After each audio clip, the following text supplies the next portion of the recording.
The Democratic Alliance has filed a legal challenge against the Employment Equity Amendment Act. The case is set to be heard in the Pretoria High Court tomorrow. The DA argues that the act introduces national race-based employment targets, which it describes as racial exclusion under a new name.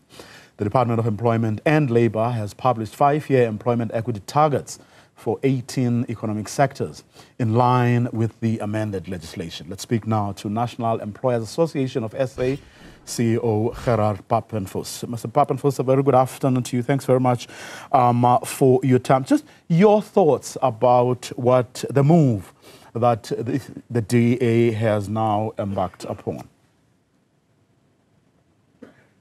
Hello, View. We are. NIASA is in court as well. We are preparing our papers. We will file our application soon, I think in about 3 weeks' time. Yes, we share the concerns of the DA. Perhaps our court approach towards this case might differ, but we share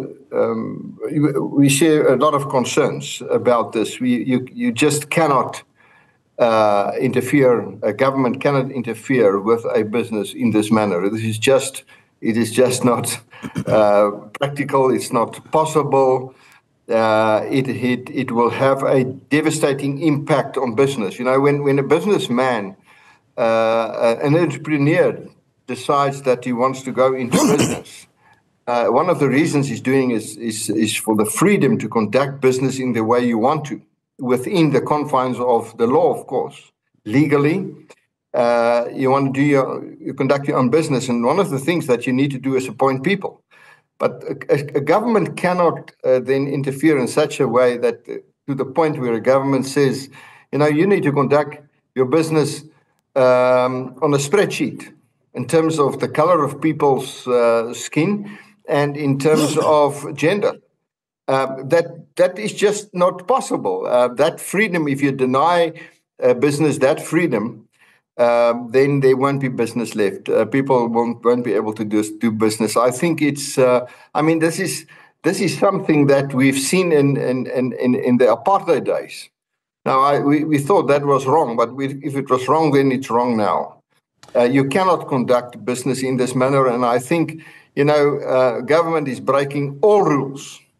You will not find this type of scenario in any business handbook. There is not such thing, and I think they do it because they simply do not understand the nature of business. What is required to make business a success, the culture of business. All these things are simply ignored. They want to, as I said, conduct business on a spreadsheet. It's just to fill in positions with the color of people and the gender of people. It's much more than that. That is not possible. It's not going to happen, and it will fail. But it will come this failure will come at a huge cost for the South African economy. And we're already sitting with an unemployment rate of, the official rate is 33%, but it's much, much higher. Now, this will skyrocket. It's going to kill business. The country will lose foreign investment at a huge scale. Foreign businesses will simply not do business in this manner. And our own businesses in South Africa just cannot comply. It's impossible. But we do have a history, a past that denied a lot of people, in fact, the majority, at the time, many freedoms. How do we deal with that question in the context of what is being contemplated here? How best should we go about doing it? We must grow the economy. We must grow the economy. That's how you deal with this. You cannot in a declining economy improve the situation. People are in jobs. You cannot dismiss them. They will cling to their jobs. This is one way you cannot do it. But grow the economy, and people get employed. Improve the education system. improve bring forth students that's properly equipped for the workplace, and they will get employed. But you cannot force that upon government. Here's the point. Government cannot force this upon business. Government must stay out of business. I wish they hear this. You have no place in business, government. You cannot interfere in business because business is not in business to please you, Mr. Government. We are in business for the sake of business. And when we do business, then we employ people, the best person for the job, regardless of the color of the person. We look for talent, always. When people sit in front of me, I will always appoint the best person of the job, whether it's a man or a woman, and regardless of the race. But you cannot tell me how many of what I must employ. Government cannot do it, and I don't understand it. Now, what government has done, the state government departments, they comply, they are fully transformed, but they fail. Spectacular. The entire government service is a mess. I mean, they cannot fix a pothole. Everything is falling apart. Now they want to do what they've done with government departments. They want to enforce that on the private sector. That is impossible. I tell you what, people will go to jail for this, but they're not going to do it. It is impossible. If you want, the government must realize this. If you want to transform this country, then grow the economy. The government is the reason for this failing economy. And now they want to implement affirmative action. The economy is not growing, and the growth of the economy is going to become even worse. I mean, at a time when the one thing that South Africa needs is a growing economy, they focus on transformation. That will have exactly the opposite effect. In a growing economy, people look for talent.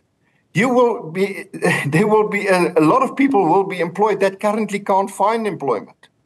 So what they do is counterproductive. The result will be exactly the opposite from what they desire. Now, you're saying that you will also be approaching the court in a few weeks' time, but your application might differ somewhat to that of the Democratic Alliance, which is going before court tomorrow. In what aspects will yours differ from what the DA will be putting before the courts tomorrow? Well, first of all, we have two legs, and our approach have two legs. The one is the urgent application, which we're currently working on, and that is attacking the regulations.